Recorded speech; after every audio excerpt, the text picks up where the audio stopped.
Рибари од Охрид кои работеле за староновиот концесионер на езерото, заеден он сведочат дека и со одземена концесија, фирмата Пастрмка 2012 лани ловела риби. По мрестот, рибите не ги враќале во езерото, туку завршувале во ресторан на еден од концесионерите, а на рибарите им биле инслаќани по едва и 3000 денари месечно. А еден он веќе објави дека нов концесионер на езерото, кој незаконски ја доби концесијата, е фирма чиј газда е тесно поврзан со стариот концесионер.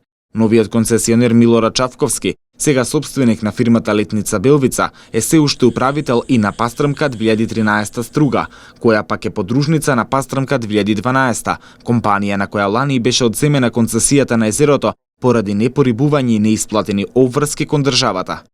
Рибари од рибното подрачје Струга, каде што надлежен бил Чавковски, сведочат дека одземањето на концесијата не го спречило ловот. Според нив, концесионер цело време е Чавковски, отито им ги издавал наредбите за ловење, а со него се договарали за плата. После концесијата, повторно појдеме да ловиме. Чија наредба? Од Милорад наредба, да се носи тамо риба. Нас ни даваја белешки без печат.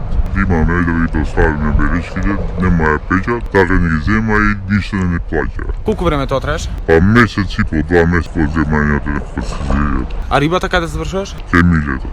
Милорад Чавковски. Во ресторанот си е служеше. И налагаше дека има концесијата. Рибарите велат дека добивале наредби да уловат 6 до 7 тони риба, а се заведувале само 2.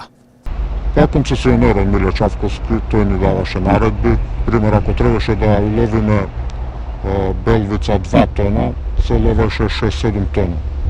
Тие ги прекриваат тие документи, ние како рибари сме наоштетени, значи недаено ни плати.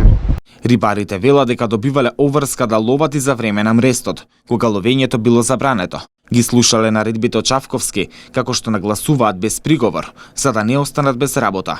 Ко беше мрестот, сите риби ги земаја, не ги фрлеа во езеро. Се поврзвеше со чуварите, гледавме кај чуварите ги земаат рибите, дека му ги носат него, уловот, наместо да ги врати во езеро, тие прави грабеж. 6 години цел мрест што беше, ништо не имат исплатено нас.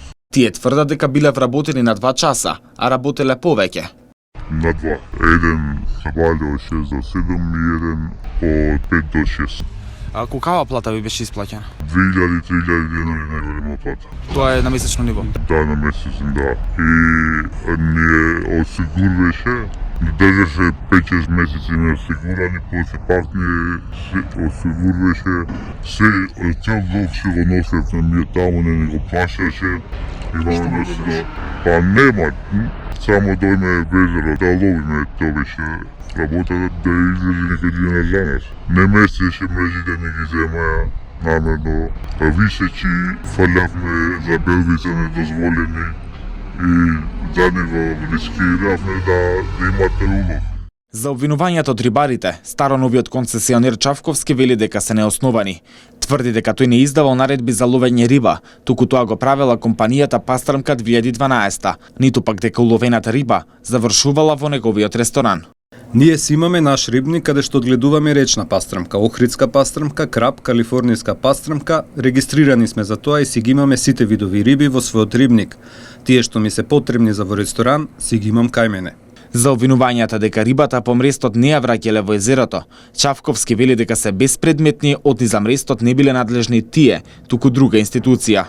Чавковски немаше одговор ниту на прашањето зошто ловеле риба и подземањето на концесијата. Нема да ви одговорам веднаш на тоа прашање. Обратете се во инспекторатот за земјоделие. Дали било така или не, тие ќе ви објаснат. Од Државниот инспекторат за земјоделство не одговорија на прашањето од А1 за обвинувањето од рибарите.